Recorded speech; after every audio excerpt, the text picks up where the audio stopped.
नमस्कार दोस्तों, आपके लिए बहुत बड़ी खुशखबरी आ चुकी है। एसएससी सीजीएल की एसएससी सीजीएल 2025 का नोटिफिकेशन आ चुका है और जिसके बारे में हम जानकारी यहाँ पर देंगे। और ये एक स्ट्रेटजी वीडियो है कि आपकी स्ट्रेटजी क्या होनी चाहिए। नोटिफिकेशन को सभी लोग देखकर या इंटरनेट से डाउनलोड करके पढ़ सकते हैं, पर क्योंकि समय बहुत कम है, लगभग 60 दिन हैं हमारे पास, तो आपकी स्ट्रेटजी क्या होनी चाहिए 60 दिन में एसएससी का प्रीलिम्स क्वालिफाई करने के लिए। तो स्वागत है आपका पन्ना एजुकेशन में, और ये वीडियो एसएससी सीजीएल के लिए। तो अगर आप एसएससी सीजीएल 25 की तैयारी कर रहे हैं तो आपके लिए एक गेम चेंजर हो सकता है। 60 दिन हैं आपके पास और 13 अगस्त से एग्ज़ाम शुरू हो रहे हैं। तो हम बात करते हैं पहला exam SSC CGL tier 1। SSC CGL tier 1, इसमें हम क्या करेंगे, ये एक सीबीटी फॉर्मेट में होता है, ठीक है, जिसमें 4 सेक्शन होते हैं। कौन कौन से सेक्शन होते हैं? 4 सेक्शन होते हैं। एक तो होता है जनरल इंटेलिजेंस एंड रीजनिंग, जिसके 25 प्रश्न होते हैं। इसके बाद आता है आपका जनरल अवेयरनेस, इसके भी 25 प्रश्न होते हैं। फिर आता है आपका क्वांटिटेटिव एप्टीट्यूड यानी मैथमेटिक्स, इसके भी 25 प्रश्न होते हैं। इसके बाद आपकी आती है इंग्लिश, इसके भी 25 प्रश्न होते हैं। टोटल 100 क्वेश्चन होते हैं और 200 मार्क्स के होते हैं। टोटल 100 क्वेश्चन होते हैं और 200 मार्क्स के होते हैं। समय का विशेष ध्यान रखना है, समय क्योंकि केवल 60 मिनट होता है, यानी आपको सिर्फ 1 घंटा मिलता है पेपर को सॉल्व करने के लिए। अब हम बात कर लेते हैं कि हमको इसको तैयारी कैसे शुरू करना है। तो 60 दिनों की योजना, 60 दिनों की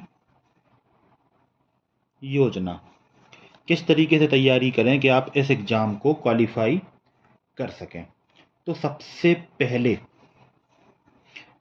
पहले आपको देखिए 13 जून से और 30 जून तक 13 जून से 30 जून तक बेसिक्स का रिवीजन करना है, ठीक है। बेसिक्स का रिवीजन करना है, जैसे मैथ और इंग्लिश ग्रामर, मैथ्स और इंग्लिश ग्रामर। इसके बाद स्टैटिक जीके पढ़ना है। इसके बाद आपको स्टैटिक जीके पढ़ना है और करंट अफेयर पढ़ना है, सीए पिछले 6 महीनों के कम से कम, करंट अफेयर पिछले 6 महीनों के। और इन सब चीज़ों के साथ सबसे इम्पॉर्टेंट है एक मॉक टेस्ट लगाना डेली। एक मॉक टेस्ट आपको डेली लगाना है। तो ये तो आपका हो गया कि आप इसकी कैसे करेंगे। इसके बाद हम बात करते हैं 1 जुलाई से और 20 जुलाई तक क्या करना है। 1 जुलाई से 20 जुलाई तक आपको प्रत्येक दिन 2 मॉक टेस्ट लगाने हैं। कितने? प्रत्येक दिन 2 मॉक टेस्ट लगाने हैं और प्रीवियस ईयर क्वेश्चंस करने हैं, लास्ट 5 ईयर्स के, पिछले 5 सालों के प्रीवियस ईयर क्वेश्चन आपको करने हैं। अब इन सबसे इम्पॉर्टेंट है टॉपिक वाइज टाइम सेट करना है आपको प्रैक्टिस करने के लिए। क्या टाइम सेट जो आपको करना है वो करना है टॉपिक वाइज। जैसे मैथ और रीजनिंग के लिए इसमें समय ज़्यादा लगता है, मैथ्स और रीजनिंग के लिए टॉपिक वाइज आपको टाइम सेट करना है। फिर हम बात करते हैं लास्ट 21 जुलाई से और 10 अगस्त तक। 21 जुलाई से 10 अगस्त तक आपका क्या होना चाहिए, तो आपका पूरा फोकस सिर्फ मॉक टेस्ट में होना चाहिए। इस समय आपको मैक्सिमम मॉक टेस्ट लगाने हैं और प्रीवियस ईयर के जो पेपर्स हैं वो सॉल्व कर, क्योंकि बहुत सारे क्वेश्चन रिपीट होते हैं, ये कई सालों से हो रहा है, ठीक है।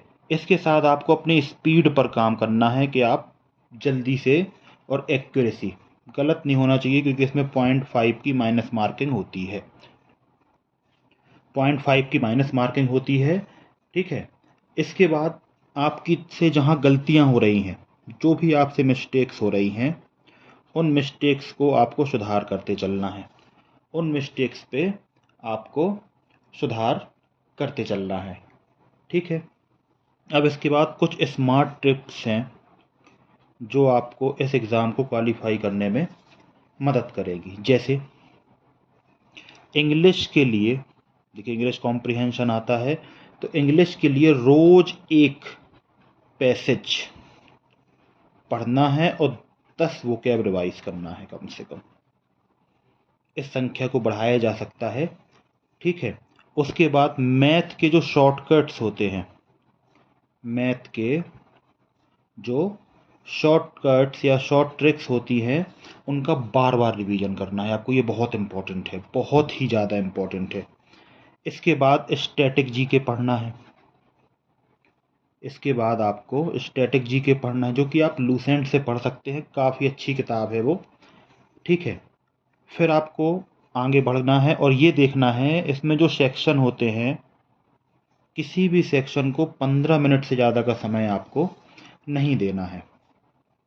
ठीक है, तो आई थिंक आपको ये क्लियर हो गया होगा कि आपको किस तरीके से इस चीज़ को करना है। इसके बाद मैं आपसे ये कहूँगा कि जो विषय कमज़ोर हैं, क्या जो विषय कमज़ोर हैं उन पर थोड़ा ज़्यादा ध्यान देना है। जैसे इस चीज़ को आप समझें बहुत अच्छे से कि अगर 24 घंटे होते हैं एक दिन में, तो इसको आपको 3 सेक्शंस में डिवाइड कर लेना चाहिए अपने दिन को। ठीक है, तो ये मानिए आपके पहला जो 8 घंटे हैं, इसमें तो आपको रीडिंग, लर्निंग ये करना ही है। अब इसको आपको 8 घंटे कैसे डिवाइड करना है अपने डेली रूटीन में, ये आपके ऊपर है। ठीक है, मेरी सलाह है स्टैटिक जीके का जो सेक्शन होता है और इंग्लिश, स्टैटिक जीके और इंग्लिश का जो सेक्शन है, वो आपको मॉर्निंग टाइम तैयार करना चाहिए। इसको आप सुबह उठ के याद कर सकते हैं। स्टैटिक जीके देखिए याद करने वाली चीज़ है, तो इसको आप सुबह उठ के याद कर सकते हैं। और इंग्लिश की जो भी प्रैक्टिस है आप दिन में कर सकते हैं। तो मेरे हिसाब से अगर आप सुबह 7 बजे भी उठते हैं तो आप 8 बजे पढ़ने बैठिए और 8 बजे से 12 बजे तक इन 2 विषयों पर विशेष ध्यान दीजिए। फिर बात आती है मैथ्स की और रीजनिंग की। ये ऐसे सब्जेक्ट हैं जो आपको अगर दिन में समय नहीं मिल पाता है तो आपको नाइट टाइम तैयार करने चाहिए। आपको नाइट टाइम तैयार करने चाहिए। ठीक है, मैथ की प्रैक्टिस सबसे ज़्यादा करनी होगी क्योंकि मैथ में बहुत सारे टॉपिक होते हैं जो आपको समझना बहुत ज़रूरी है। तो ये आप कर सकते हैं। अंत में हम बात कर लेते हैं कि ये विशेष ध्यान रखना है कि 60 दिन हैं आपके पास। तो इन 60 दिनों का आपको बहुत अच्छे से उपयोग करना है। और अगर हम देखते चलें तो 60 दिन में अगर सिर्फ आप 8 घंटे ही पढ़ाई करते हैं तो भी आपके पास 480 आवर्स हैं, 480 आवर्स हैं और 4 विषय हैं। देखिए ये बहुत बच्चों जैसा लगता है ये करने में लेकिन अगर आप इसके हिसाब से ही तैयारी कर लेंगे, 120 आवर पर सब्जेक्ट को अगर आप दे देते हैं, तो ये मानिए कि आपके सिलेक्शन होने से कोई नहीं रोक सकता।